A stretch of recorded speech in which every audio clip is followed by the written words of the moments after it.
show up late, so I just want to ask, did everyone get their full amount of sleep today? No? Not everyone? Yeah, that's all. Did you get your 8 hours of sleep today? I woke up at 1. You woke up at 1. Anyone have a better record? Like 3 hours of sleep or something? No? Okay. So. So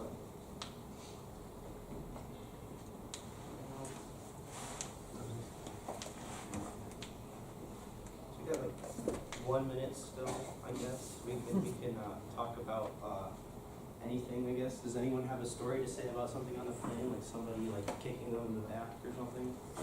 Or not being able to sleep at all because there's an old lady right next to you? I don't know. Or continue on. You guys an example? I have an example. I mean, we had the great move of our plane flight. The old lady was sleeping, so my mom couldn't get in. And so my brother climbed over the seat, and my mom just stood there for an hour until she woke up. Yeah, so that was good fun, 14-hour flight. The Californian teams only had like, what? The Australian teams are coming. No, the Australian teams and the, what is the Hawaiian team? Probably had a 6-hour flight. Lucky. Lucky, exactly. Lucky. It was closer. Okay, so it is 10:15, which means we're going to start it on time. But we're not going to start on time because we're going to have 20 people coming here 10 minutes into it. So, no, we're going to start. Okay, so first off, I'm just going to point out, we thought about changing it over to, changing the format, but it's just the Detroit presentation that we did for the championships. And we didn't even feel like, changing the photos, so we're just going to keep the photos there. We're going to go with it. Connor, you ready? So this is Connor, not This really. is obviously not me, it's my dad, so my name is Connor Cook, I'm a junior on Bluefields High School robotics team. I'm on strategy team, I do game strategy, and that's me. We need somebody, I'll change, I'll do something. You go, you block this here. I'm Kenzo Lord. I'm going to be a senior in fall. I'm a human player. And And that's actually my mentor right there. I'm in the corner. This is my him. here. Right there. And then I actually was doing the presentation, so they actually have a photo of me. So, that's me. Where's the phone? This is me, okay. Yeah, this is you. This is this guy workflow we do, first we plan, then we collect the data, then analyze the data, and then we do decision making over who should pick our lines. So We're going to go over each one of these categories. We're going to start with planning here. And so the important thing to think about is basically you start off the game, you got your game manual, it's really long, you print it all out, you read through it, and you get all these different objectives. And you're like, okay, what am I going to actually scout here? So you first off think, okay, well I got to scout all the different ways you can score points, great. Well, what are the different ways in which they can score those points? Because there's different ways you can do it that can actually matter. And then there's the second question of, does this actually matter if I record it? Am I actually going to use this information? But the thing is, you also don't want to end up having the problem of like, oh wait, we're in roads, and we didn't think a team could actually score like 9 blocks onto here, so we put it into our app or whatever system we have, and we only allowed it so that you could go to 8. Not that they would do that because this makes sense for this game. But there are situations where you just don't think it's possible. And secondly, you don't want to think too highly of every team, because let's be honest, there'll be some rookie teams, they'll come in with a little robot, it's made of cardboard, catches on fire, and you don't have a button for a robot to caught on fire, okay? So like, you need that. So you don't want any surprises, as our coach would say. So then you go ahead, you write it all down on a really old chalkboard. I'm not even sure why our school has a chalkboard there still. I mean, it was built in the 50s, so it's thinking right. But yeah, so you write it all down, and then you deliberate on it, and you iterate some more, and then you end up with something like this. Now, it's a little bit complicated, and so we're going to have it all neatly arranged here. I don't know, neatly arranged. And this is what we ended up coming. It's a little bit condensed. There's a little extra things we did, but I condensed it down. Now, here's the thing. No one's perfect. You're not going to be perfect the first time. So we ended up with, here I have marked in red, are things that we didn't actually end up needing to use. For example, exchange and autonomous. It kind of makes sense now, but for some reason it's put on there and left on there. But who's going to do exchange and autonomous? Nobody's going to do it. And even if it is, honestly, we're not going to use the information. So then, oh, you don't need to put it back. So then I have here in green are things that actually are extremely important, such as exchange deposit, especially in the first few weeks when everyone started realizing, wait a second, that 45 points is extremely important, especially for getting those 3 cubes to get the levitate. And so we were like, you know what, we actually need to scout that, so we add it in between competitions. And there's a couple other ones, like when you deploy a ramp, or if you actually did nothing, because we didn't have a button for people doing nothing, not that they didn't climb, but they did actually, like they just sat there, and they didn't actually go and defend or anything. So that's showing that they don't understand basic strategy. And then in orange here, we have things that we're not entirely sure of. Well, at least at the time of the World Championships, we weren't sure, but now we are pretty sure what actually happened 3 months later. Hoarding, we had a button for hoarding. And as well, we also had a button for under scale. In case a road is under the scale, you click it saying, look, that's a bad driver, they're being a goober. Or if they're hoarding, you're like, okay, we need to watch for that if they do it against us. The thing is it happens so rarely that the actual people that are scouting probably they don't remember it because it's happening, and they never really think, oh, I need to worry about it. No, they're worrying about like worrying about recording this, how many cubes they're putting on the scale or switch or putting into exchange. And so it came down to a matter of either we didn't know if it was just not happening, or if our scouters weren't putting it in. Now that we talked to them, and it's been 3 months, we now know that they were just simply not recording it because it wasn't in their minds. So now we're going to the collection of data, which there's actually a presentation yesterday that went a lot about that. Good friend. So we do pre-match scouting, so pit scouting, video scouting. We actually recommend do video scouting, not pit scouting, because pit scouting can have a lot of people who aren't very honest about what the robot can do. They can say the robot can put 45 cubes on the scale. You can't believe it until you see it. So video scouting uses that to get a good representation of what they can and cannot do. We do recommend pit scouting for the first 2 matches that you don't have any data on a team. Because if you have no data, how can you play against them or play with them? So live collection is during the actual matches. Multiple ways of doing this, which is paper and Excel, which is you take all the data, you write it out, and then you put it into Excel sheet, look into Excel. So actually a question, how many people here use paper scouting systems? Do you guys do Grizzlies do it? No, yeah. Okay, I would a little bit? Who uses apps? Who uses apps here? Alright. Hey, you don't count though. You're our team. So another way of doing this is Excel and Google Sheets. For apps, you can make your own app, you can use multiple apps, but it's all collecting data in a faster, more efficient way. So I'll show you a few clips of our own app. Oh, actually, Later. this is. But anyways, so what apps do, it automates the data. So it automatically goes into a Excel sheet, so you have to put it in manually, which can actually cause human error. It's filled in with pre-match schedule, so you might have to look at the schedule, write down who's playing, because you don't want to actually fill in the wrong team. It's easier to analyze the data as well, for the exact same reasons. It's fast. You can also add certain functions you can't add on paper. You can add stopwatch on paper once you have one in your hand, but it's just much more efficient. It's easier to transfer over the data. And you don't have to worry about reading really poor handwriting. So this is our app right here. This is 4 pages. One's the basic info about what the team is. The next one's autonomous. After that, teleop and end game. So for autonomous, we have what the scale actually looks like. So these right here are for the switches. And it's red or blue, and then it automates that. So it's is the robot preloaded baseline? Give all these check marks that you can hit off, and it automates the data through there. We have switch scale and exchange to see how many they actually put in. These are toggleable numbers in case you make a mistake, you can just go back. Like right now, we actually never use exchange, but it's not important. So for teleop, we actually have a lot more data. So once again, easily toggleable numbers that you can hit if you messed up, plus or minus. It's success and fail to see if teams are actually competent in putting cubes on or making cubes fall off. We have a lot more data. It's all the same. If you put one in, it automatically puts into the data sheet itself. And for endgame, you don't hit the on-platform check mark right there. You can't actually access anything else, which reduces human error, so you can't put random numbers in. If you can go under scale, drive. And for these right here, it's the same as a number, but instead of showing a number, it shows letters. So fail if you climb out a leader, or success.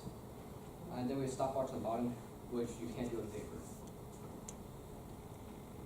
Also, there's one of these shared apps, so you don't have to make your own app. Nightcall, which is one we used last year. It's a very similar app, you can change it. FRC scouting is you can change that yourself. You can put different commands into it, and a lot of these other apps are very useful. Innovators, Fires, actually basically giant group app that you put whatever names you want, and then they make the app itself. Do you guys use any other It's apps? usually a bunch of suggestions. You just suggest, if you guys see them, there's a bunch of brainstorming sessions that you can get invited to. And then they actually put it all together, the team itself makes the app. And there's a Chief Delphi link as well. But I'm not sure whether or not the Chinese teams can actually access Chief Delphi. I'm not sure. Does anyone know if there's like a link or anything that the Chinese teams can use? Alright, sounds good. Alright. So moving on to analysis. Or are you going to be using Tableau from the start? So our team uses Tableau, which is an application to help read data. So we use an application to mark all our data, as you just saw, and we put it into an Excel file, and it looks like this. But I don't think anyone can read, not just because of the size, but because of the complexity and all the numbers in it. So we take this Excel sheet and we put it into an application called Tableau. And Tableau allows us to easily visualize this data into graphs, charts, and other images to help understand the data and be able to explain it to other teams. So for instance, we use bar graphs, scatter plots, trend lines, which we like a lot because they allow us to see how teams do throughout the tournament, whether they improve or they get worse. And our favorite, which are box and whisker plots, because they show us the maximum, minimum, median, and mean. With Tableau, you can also do some cool things. We have a global map of OPR. So OPR is a type of statistic that we use. And as you can see, Minnesota and Michigan have high OPR numbers, as seen with the blue dots. So just some of the cool things you can do with Tableau. So decision making. This is what you do once you have all your data and you're able to visualize it. So I worked as a human player this year, but I also talked to teams before matches to decide what our strategy was. So you have to talk to different teams and understand what they want and what you want. And with our data and Tableau, it's easy to show teams what you're able to do and what they're able to do. For instance, we have a page that shows the autonomous of different teams. As you can see, 503, which is Frog Force, is very good with the scale. While we did well with this switch, and our third alliance partner did well with the switch as well. So in this case, we suggest that Frog Force do the scale during autonomous, while we and the third alliance do the switch. This was our alliance for states, you're saying. And this was the match we went out on. And this is for teleop.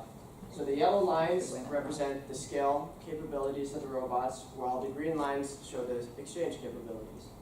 So if you look to the right side for the red team, 2834, we'd probably have them do the scale, along with Frog Force 503, while the third alliance would do the exchange, because they have the highest green numbers. And it's really important because it allows you to indicate that basically you know you're going to lose this match. And lots of times people are like, well, just be positive. Nonsense. If you know you're going to lose, know what you're going to lose and then plan accordingly. It's really just actually you're hurting yourself if you think, oh, I'll just pretend that I'm losing. Here you can clearly see we're going to lose this match, and so therefore you plan accordingly. In this case, you would say, okay, first off, prevent them from, you need one person to block at least one robot, and then make sure that you have to make sure the drive coaches are paying attention to that clock. If you are behind at like t equals 90 seconds, switch to plan B, which is go to the opponent's switch and try making them panic. And this doesn't matter what type of year this is. Every year it's the same thing. If you're losing the game, you need to know in advance that you're losing the game, because that way you can actually do something about it. Otherwise, then you're just going to go in there like, oh, I'm just going to keep going offensively. But it's the same way it's like offense is the best defense. Well, you know, defense can also be the best offense as well. It's vice versa. Yeah, so looking at this match, I suggest these two teams do the scale, while this team does the exchange. But as you can see, the blue alliance has higher yellow lines, which means that they score more cubes in the scale. Because of this, we would have to have our third alliance here play defense, because it's clear that we wouldn't win if no team played defense. So alliance selection is another part that I do.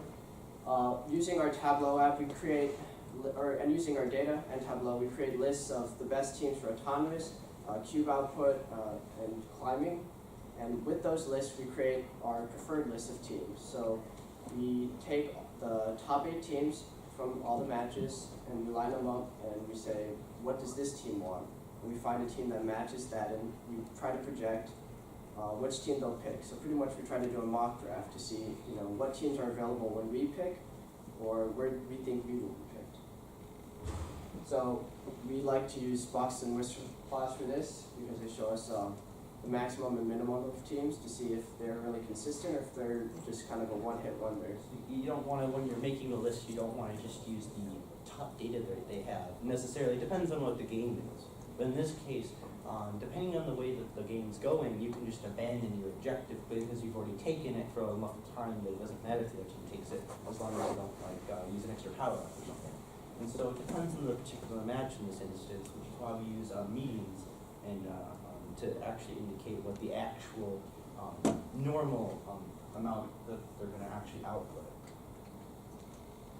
And then we also look at their abilities with autonomous. And then this is our final page when we're up and picking teams on the field. This is the page we use. This shows us the capabilities of teams that don't use the scale, the capabilities of teams with the scale, and the team's ability to do autonomous and climb. So how this works, you have all the teams listed here, and as they are picked, you cross them off and they disappear from these graphs. And with this, you can, while you're on the field, you can determine what the best teams are available. Yes, we're actually going to do a demonstration now with this. So we're going to actually pull up Tableau, but the data is not all completely missing data because we can't really connect to it all. But it will show you an approximation as almost all of it is. Alright, so first off, we're going to have some audience participation here. Who do you think would be the best person to put on number 1 for our list right now? Anyone? Yeah. Well, what person would you want for number 1 pick? We're thinking of first picks here. First picks? Oh yeah, and you gotta understand we're ranked number 4. We're 4, so we're actually going to be picking ourselves. So which one would you want to pick? Are these objectives? Can you tell us what each of the columns Oh mean? yeah, So, there was a key at one point. It's not on here. So the key here is that this is scale output. Don't worry about the colors for this one because the colors are just the different heights of the scale. So you don't need to worry about that. And here you have exchange and switch. Opponent switch. Yeah, opponent switch and also our switch, their switch as well. And then this is auto. The pink here is what you want to look at because it's the actual scale auto. The darker one is switch auto. So there was a key on the actual PowerPoint, but not on the others. Sorry about that. Does anyone have a suggestion? Yellow? Wait. Oops. Oh, I'm sorry. Perhaps the Trisonics 4003. 4003. Yeah, they were number 2 on our list. That's a good pick. What about anyone else?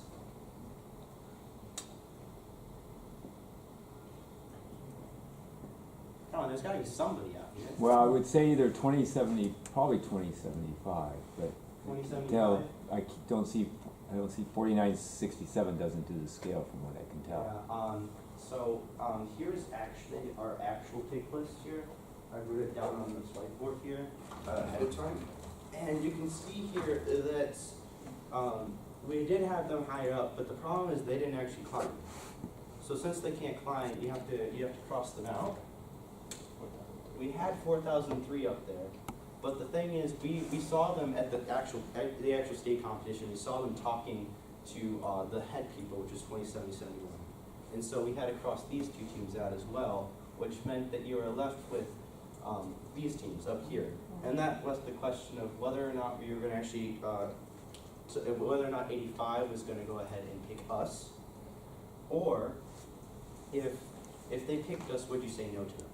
Now, what would you say based off this list?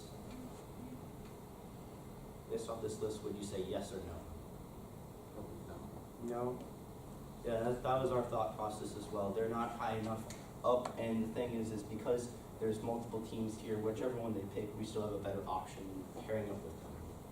And so then it comes down to whether or not you want one of these teams, but there's a catch here, and that is that 503 had the best autonomous out of all of them. They had the best scale autonomous, and so therefore, when it came down to it, we picked them out of that. And it was also, I think, because we actually had one of these teams was taken. I can't remember which one.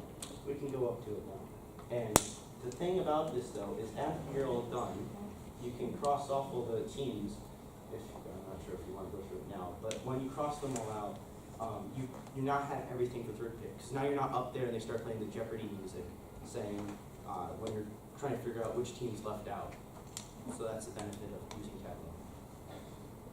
Can you show them by eliminating a team? Yeah. Kenzo, you want to know what Oh yeah. The list was. Yeah, why don't you take off the teams that you took off and let's see what the list looks like. Can you show me the list of the teams? Oh yeah. I was right here. So, Take off the tape. Can you take off, are you yeah, we're taking connected off or our not? numbers. So, we already took ourselves off because we're not going to pick ourselves, obviously. Yeah. So the captain of the first alliance is 2771.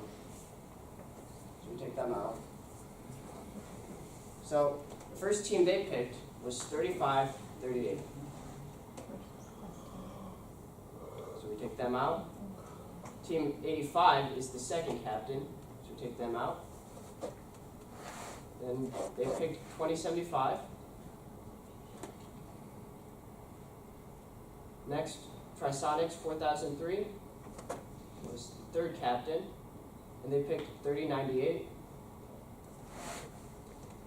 Then we picked Frog Force 503, because we thought they were the top scale robot left with a good autonomous. Then 4967 was next. Oops. 4967, we picked 4004. 141, who was the sixth captain, picked 3604. And then 3539, the seventh captain, picked 3534. And then the final captain, 1322, picked 245. So now we're getting down, as you can see, we have a lot less teams left now. And this is when Tableau becomes very useful. As you can see, you can tell that 51 Wings of Fire we thought was the best team still available. But actually here, the Grizzlies were picked. 66.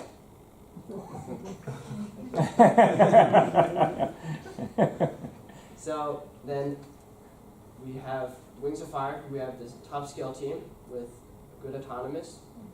So that's 10 successes in the 12 matches throughout the day. So they average almost one per match. So they were the next team to go. 6753 was next to be picked.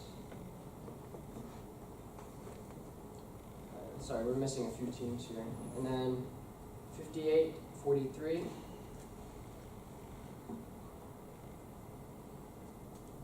And as you can see, we keep going down and down, more or less. Sorry, we're missing some of our data here. But using this, you can, on the field, look at the teams available still and look at their autonomous abilities, their skill outputs, and their switch outputs, and determine what team fits your needs the best.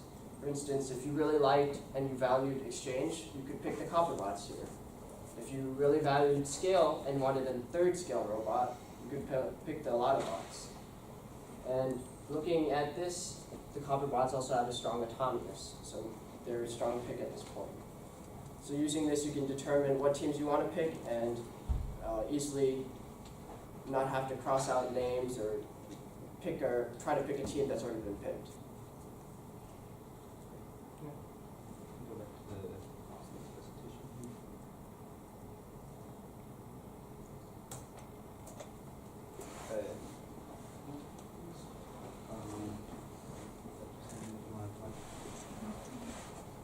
Oh yeah, so.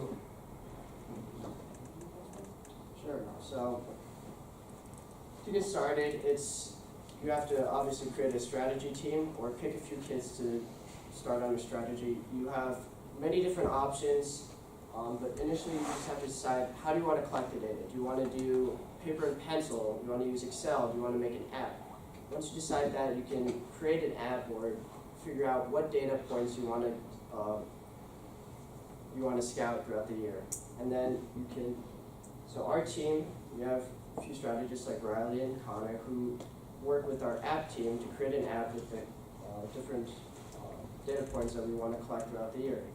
Then we use Tableau to visualize our data, and then we use that data to pick and make strategies with teams at the competitions. Our team also creates a scouting database. So this database has different numbers on it, like OPR, CCWM, and different statistics on teams. We publish these data points on our website. So OPR and CCWM are types of rankings. Or they basically think of OPR as just like if this team is on the field, how many points do they add to it? And then if you do that with every single robot, you can put it into with using some fancy algebra and computers, which does this really quickly. It calculates it out so that you can find the perfect number where you'll get the score when you combine each robot in an alliance for any match, and you'll get the exact score that actually happened in the match. And the only thing though, as we do on the next slide, kind of before we move on, is that OPR is not always useful, especially in this version, in this particular game, because just because you add an extra robot that's really good doesn't make your score go up in this case. So depending on what the year is, you may have to fiddle around the numbers, apply certain weights to things, or make a stub function that will follow, like we did for Steamworks, because you had the gears. When you added extra gears, you didn't get the same amount of points. It wasn't linear. So you had to fiddle around with this. And then this year, we just didn't use it at all because it really just wasn't useful. And that's basically it. I'm not going to go over CWM, space. And then, so links and resources we have on our own website, team2834.com, and you can find our scouting database there. And it's a collection of literally like every year that we've been doing this. And it's all free. So there's many ways to start scouting. Our team was very fortunate to have a mentor that started scouting when our team began. We've built on that to get to the point where we are, using apps like Tableau and making our own apps to collect data.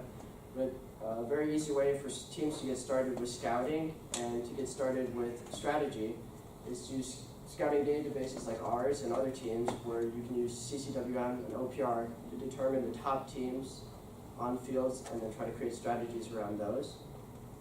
You can go from that to doing qualitative data points, using paper and pencil to determine what teams you think are the best on your field. And that's basically the end of the presentation here. If you want, you can always contact us with our team email. And if you ever want to have suggestions, we're always available for that. And if there's any questions, we can answer those now. So that's it.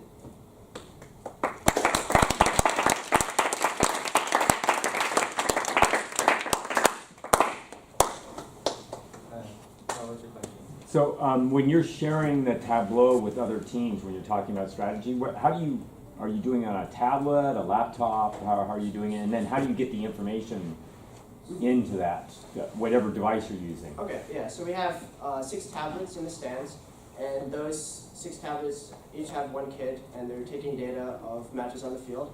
Then we compile all those data points into an Excel sheet, and we have a runner from the stands take that information to the pits on a thumb drive, and then we plug it into a computer.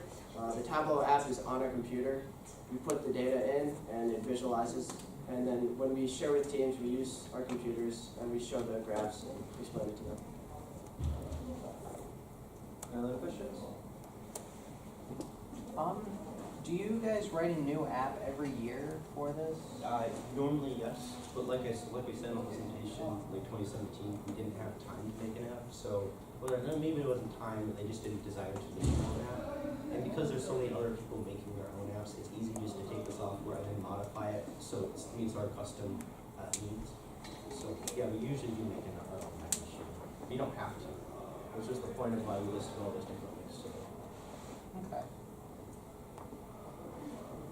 And then how do you evaluate qualitative attributes? So Connor and I usually are the ones doing this. is we look at the entire time matches wise.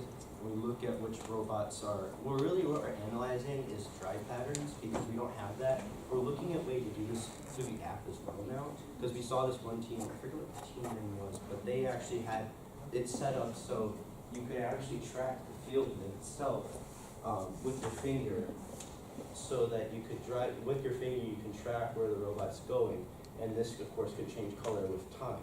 And they used it, because Tableau is used for lots of businesses and everything, they used hurricane tracking methods, where they'll use Tableau for that, so they use the same application here. And they're able to, you just drop your finger. They used it for only autonomous, but we do this with paper and pen right now, and we're trying to get this so next year we can get it. That's our main qualitative data, is looking at how well the drivers know their strategy. That's our main thing. And in the past, with Steamworks, you know, that teams, the killer bees use qualitative data, and they used a stopwatch to test the cycle times, which is something they didn't have in their scouting. We also use it to determine how well the drivers are driving and if we think that they're using their time efficiently.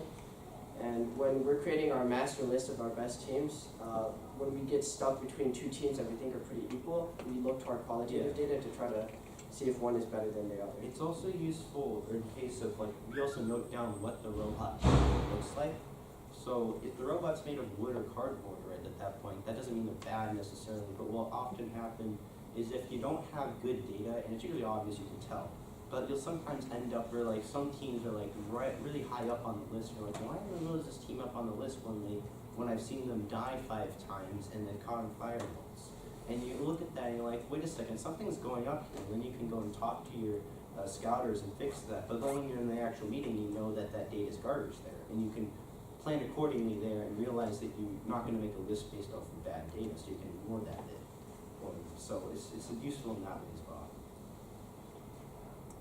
Any other questions at all? No? All right, I guess that concludes our presentation here. Thank you all for coming and listening and being attentive. If you think of any more questions, please feel free to find us. We are Team 2834. Thank you very much for watching our presentation.